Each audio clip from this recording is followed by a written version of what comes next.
Hello friends, আজকের ভিডিওতে আমরা দেখব যে রোড ট্যাক্স করার সময় যদি কোনো কারণে আমাদের পেমেন্টটা ফেল হয়ে যায় বা কোনো কারণে অ্যাকাউন্ট থেকে টাকা কেটে নিয়েছে কিন্তু পেমেন্ট সাকসেসফুল হয়নি, মানে এইভাবে মেসেজ হয়, your payment is pending at bank site, please clear your transaction using reverify payment transaction option after some time under status menu. তো এই মেসেজটা যদি শো হয় তাহলে আমাদের করণীয় কি, অর্থাৎ আমরা কিভাবে আবার পুনরায় পেমেন্ট করতে পারবো, তো সেই নিয়েই আজকের ভিডিও।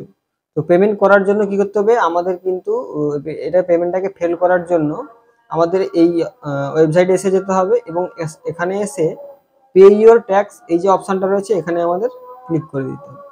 এখানে ক্লিক করার পর ওকেতে ক্লিক করার পর আমাদের এখানে কিন্তু চ্যাসিস নম্বরের শেষের যে 5টা অক্ষর সেই সংখ্যা সেটা লিখতে হবে। সেটা লেখার পর এখানে প্রসিড টু পে এখানে লেখার পর এখানে দুটো নাম্বার পড়ে গিয়েছে, তো এখানে অ্যাপ্লিকেশন নম্বর একটা পড়ে গেছে, তো এই অ্যাপ্লিকেশন নম্বরটা আমাদের কপি করে নিতে হবে, কারণ পরবর্তীকালে আমাদের এই অ্যাপ্লিকেশন নম্বরটা প্রয়োজন হবে।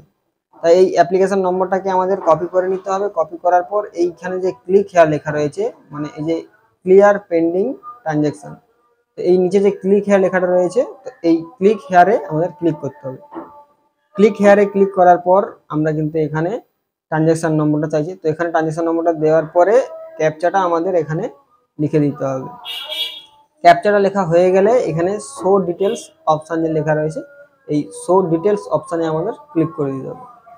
এখানে ক্লিক করার পর আমাদের এইরকম পেজ আসবে। এখান থেকে আমরা রিভেরিফাই, ডান দিকে যে অপশান পাবো রিভেরিফাই, তো এই রিভেরিফাই অপশানে আমাদের ক্লিক করে দিতে হবে। এবার রিভেরিফাই অপশানে ক্লিক করার পর আবার আমাদের কাছে এইভাবে পেজ আসবে এবং এখানে নিচে লেখা থাকবে চেক টু ব্যাংক, তো এই চেক টু ব্যাংক অপশানে আমাদের ক্লিক করে দিতে হবে। যখনই আমরা এই চেক টু ব্যাংক অপশানে ক্লিক করব তখনই আমাদের কাছে একটা পপ আপ ভেসে আসবে এবং এই পপ আপে লেখা থাকবে কনফার্ম পেমেন্ট, এই কনফার্ম পেমেন্টে আমাদের ক্লিক করে দিতে হবে।